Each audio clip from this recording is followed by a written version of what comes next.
Hi, I'm Maurice Patton with Cirillo. I'm the high school sports guys for the Tennessean. Thanks for joining us here on Game Time, our high school webcast, where we're rolling out this week our All-Midstate spring sports teams. We've already covered track, softball, and baseball. Today we've got our boys soccer, and we'll follow that up with tennis. On Sunday, we'll have a print edition that will have all of our spring sports all mid-state teams in them, both first and second teams. So be sure and check that out on Sunday. Chip's going to give you our boys soccer team. Okay, well, we'll start out with the coach of the year, and that goes to Mike Burgoyne of Franklin, and he's going to have a tough encore because all he did in his first year as coach is lead the Rebels to their first boys state title in soccer, and it's going to be tough to live up to that next year. Although I hear a lot of talent is coming back, so who knows? Maybe they can win 2 in a row. But yeah, they went 18-0-2 this year, and probably known for their defense. Only one team scored more than 1 goal against them, and that was Father Ryan, which was the Division II AA state champion. So they just did an incredible job on defense, and they beat Farragut in the state final.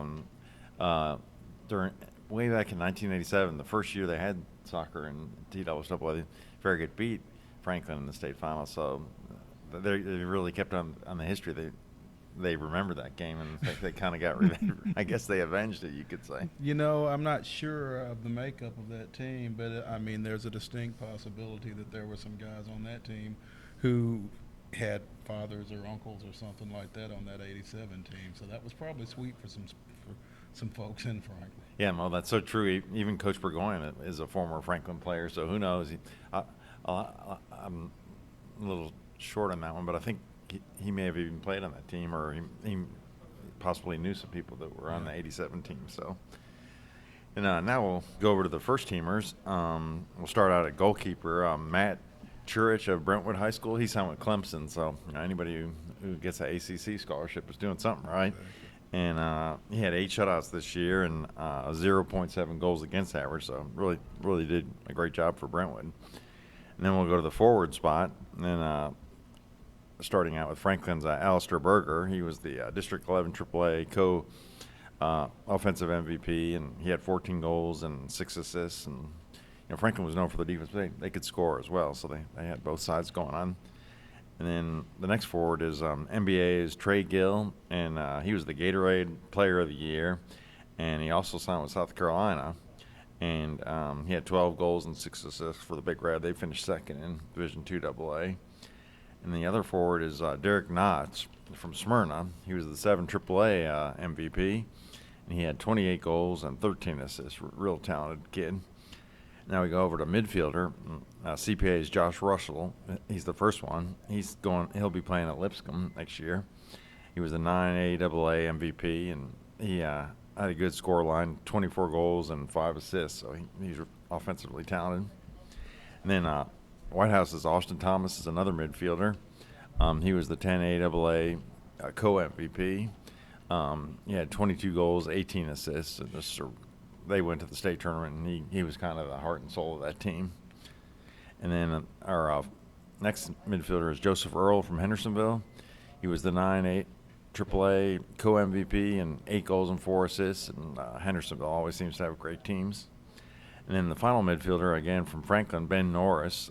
He's going to be playing college ball at Marshall, and he was a defensive midfielder, and he helped anchor that Rebels defense. And then we go over to defender. We start out with Luke Strebel of Father Ryan. He'll probably be kicking somewhere in football at the college level, and he's getting a lot of offers there, or a lot of looks there, I should say.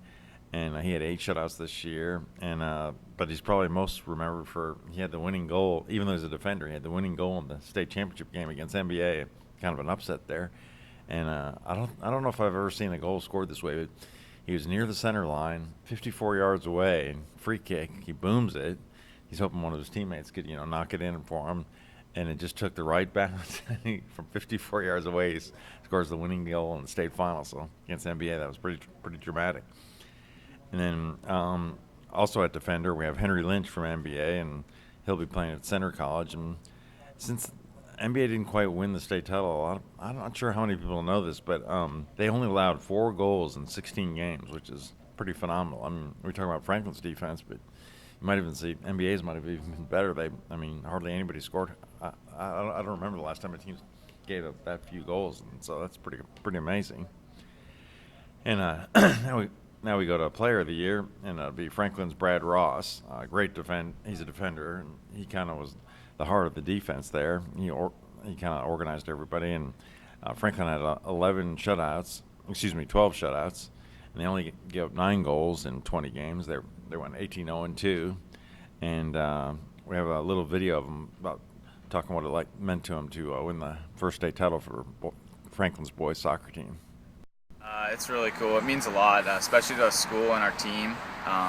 It was a good accomplishment. It was a goal we set at the beginning of the season, and to bring that first state title for the boys back to Franklin, and it was an awesome accomplishment. I'm glad to be a part of the team. Okay, and the second teamers, they'll all be in Sunday's print product, so a lot of good players there. I encourage everybody to go check that out on our paper. And the final All-Midstate team that we have will be the boys and girls tennis team. That'll be our next webcast, and we'll let you know who that is. And this is I'm Chip Cirillo, and this is Patton, and that's all we have for you today.